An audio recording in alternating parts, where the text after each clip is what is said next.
Hey, what's up, YouTube? Today we're going to talk about what to expect after you've been approved for your CCW license. All right, guys. So today we're talking about what to do after you get approved for your CCW license. First and foremost, you're going to get approved. You're going to get an email saying, "Hey, we're going to send you a call." They're going to call you and tell you, "Hey, pay your fees." Once you pay your fees, you are then going to get told that your CCW license is in the mail. Just because you are approved doesn't mean that you can start carrying your firearm with you. You have to wait until you get that license in your hand and with you at all times before you can carry. So you get your phone call, you make your payment within 2 to 3 days, because if you're in Orange County, it's being sent through Orange County mail. You'll get your license. Some people have taken 2 days, some people have taken 3, some 4. But within that window, you will get your license. You've already waited a couple months to get your interview, so wait a couple more days. Don't get yourself in trouble. You never know what's going to happen, especially right now with everything going on in the world. You don't want to get pulled over for something and have your firearm on you and get in trouble for it. You went through all this trouble to get it, so be responsible and just wait. So you receive your CCW license. It comes in the mail. It's a plastic card. It fits perfect in your wallet, same size as a credit card. But it also gives you a paper copy. Keep that paper copy with you in your safe, in a file somewhere. But keep your actual CCW card with you at all times. With that, okay, you have your license down. Hopefully by then you watched my last video and you've also got yourself a carry insurance. I went with USCCA. I feel they're the most bang for your buck. I think I'm going to be most comfortable with them. I feel I'm being protected by them. So make sure you have your carry insurance. Also, by now, you probably should have had and purchased a travel safe. Keep that travel safe with you. Keep it in your car. If you drive the same car all the time, keep it in your car. If you don't have a safe at home, use it as your nightstand safe. Use it as your travel safe. But make sure you have a nice little travel safe. I went with the Voltex LifePod. Great electronic safe. Perfect. Compact, light. Works with me. I'm able to put my firearm in there when I can't carry it into a store or into the post office. Perfect carrying safe that you can get. It's only like 120 bucks. Perfect. And from there, hopefully you've picked the right holster. The right holster that fits comfortably for you. Hopefully you picked a Kydex holster, something that has some retention. But hopefully you've done your research and you've been wearing your holster. And you've done that. One thing that I was nervous for once I started carrying, and I know there's a lot of videos out there about it, is carrying your firearm and being comfortable with it. At some point, you have to get comfortable carrying your firearm. It's going to get to the point where you forget it's there, but you know it's there. It's kind of a weird mindset, but if you chose the right holster, you're going to be comfortable enough to forget that your holster's there. You can move around, you can enjoy yourself and go through your day, but you also know in the back of your mind that you do have a firearm there. So make sure you choose the right holster for yourself and your body type. Next, there is big controversy with carrying Appendix, and carrying Appendix for a new CCW holder. I recommend, if that's what's comfortable for you, go for it. You're going to have to get comfortable with carrying a firearm, so might as well get comfortable with carrying a firearm Appendix. Might as well get comfortable carrying your firearm with you at all times in your appendix area. I know it's nerve-wracking that you have a firearm pointing down at you, but if that's the comfortable spot for you, just go for it. You're going to get comfortable carrying your firearm anyway, so you might as well get over that nerves then. That also goes along with carrying one in the chamber.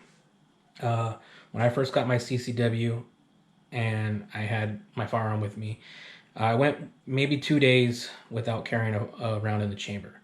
But then at the same time, I was still getting comfortable with carrying a firearm with me at all times. So I had to tell myself, look, you're going to getting used to carrying a firearm anyway. You might as well get used to carrying one in the chamber. You don't want to be nervous at all when you're a CCW holder, but it's inevitable. You are going to be nervous your first week, your first month. Right at the beginning, you are going to be nervous. So you might as well get those nerves out of the way right away. You don't want to go carry on your hip, be nervous carrying your firearm, and then all of a sudden changing to carrying appendix because you're comfortable on your hip, and then being nervous for another month or two, carrying appendix, and then all of a sudden you want to carry one in the chamber. Well, now you're carrying one in the chamber, and now you're going to be nervous carrying your firearm, fiddling, touching, all that. You don't want to do any of that. You want to just pick what you're going to do. Carry in the chamber. I always believe you should carry one in the chamber, and just get rid of all those nerves right away. Just deal with it. Take 2-3 weeks, whatever it may be, to get you to feel comfortable, and call it that. There's no need to drag it on for months on end and getting yourself worked up for nothing. But yeah, that's what to expect after you get your firearm. And then here in California, there's only 0.3% of people who have their CCW. That's not a lot. That's not a lot of people at all. So you're going to walk into a room, you're going to look around, and chances are you're the only person with the firearm in that room. So you have to understand, put yourself in situations where you can see the room, put yourself in situations where you know what's going on, you know where your exits are, and just understand you're probably the only one within a mile or more that has a firearm ready to go. There's also other things that people talk about: first aid, carrying first aid equipment, carrying tourniquets, carrying different things around with you. I tried doing that. I tried doing the first aid kit. I have one. It's with me in my car, but I do not carry it with me all the time. I don't really carry it with me at all unless I'm carrying a backpack. Reason for that is we live in California. It's hot. You're typically in shorts and sandals and a t-shirt. There's nowhere for you to put that and for people to see it and then think, oh, that guy's carrying, or that guy has a med kit. You become a person of interest. Someone's going to be looking at you because you have a med kit on you. Just know it's in your car, it's in your backpack or whatnot. But I believe, especially from my class that I took, if you do happen to get in a critical incident, you want to get in, if you happen to get in a critical incident, you shoot somebody, you want to get yourself into a safe situation, a safe place, get on the phone with 911 and give them information. You need to give information, tell them they need to dispatch ambulance. You shouldn't have to go into a scene where you shot somebody and go and give first aid. It is something that I would like to do, but as a CCW holder, you have a lot more responsibility to make sure your firearm's safe and make sure you're safe. That person just tried harming you. And yes, you probably did not want to shoot them, but you need to make sure you're safe first and give dispatch the right information. Keep your mind clear and tell them what you're doing, what happened, what you're wearing, and let them know where your firearm is and where you're going to be, and let the police handle that. You did your job in protecting yourself. Let the police do their job in doing the report and making sure the scene is taken care of. Let the paramedics do their job.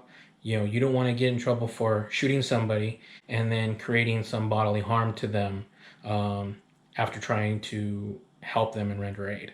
I do keep a first aid kit with me just in case there's ever a situation, but I don't carry it on me. I don't have it with me at all times. It's in my backpack, it's in my car. Just my recommendation, you're gonna do what you're gonna do. But that was what was told to me during my class. It was a split between the two instructors. One instructor wanted to render aid just so that it makes it look better on you, that you weren't trying to do anything malicious. But the other instructor said, hey, this person tried harming you. You want to make sure you're safe. And nowadays, things with mob mentality, you shoot somebody, you never know if a mob's going to come after you for shooting that person. So just be mindful of carrying a first aid kit, and keep it with you just in case something happens to a family member or whatnot, but don't carry it with you, in my opinion, for your critical incident if that were to happen. If you can carry a tourniquet, that'd be great in case you get hit with something.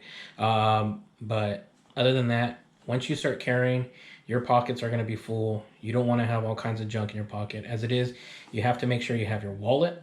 You have, I have a knife, I have my keys, I have my firearm, I have my extra mag. When you're wearing shorts and you're in California, it's not really much to carry on you. I carry a flashlight, but usually I'm home before it gets dark. Carry a knife, use it as a utility knife, whatever I may need to cut open, help cut something. That's what I use my knife for. I have my firearm, and I have an extra magazine. Carry very minimal. You're in California, you don't have very many pockets. So do yourself a favor and just keep things minimal. Other than that, you're going to have to find what makes you comfortable. You know, you should have the reassurance that you wore a holster before you had your firearm in it. You should, you know, feel comfortable once you've carried your firearm with a round in the chamber, carried an appendix, and you should even feel more comfortable having your carry insurance and having that protection and peace of mind that you are protected after a critical incident. So yeah, with that said, guys, I appreciate it. If you're interested in getting a carry insurance, use my link to the USCCA down in the description or up on my banner. You can't miss it. Red, white, and blue eagle with USCCA on the banner. Use that link. It will help me with the referral. And you know, I'm not sponsored by the USCCA, but I am part of the affiliate program where I do get a commission off of any referral that I make. So please use that link. Help me out. Help me grow my channel. Help me get better equipment. Help me, you know, make things and get the information out there. So please like, comment, and share, and stay safe.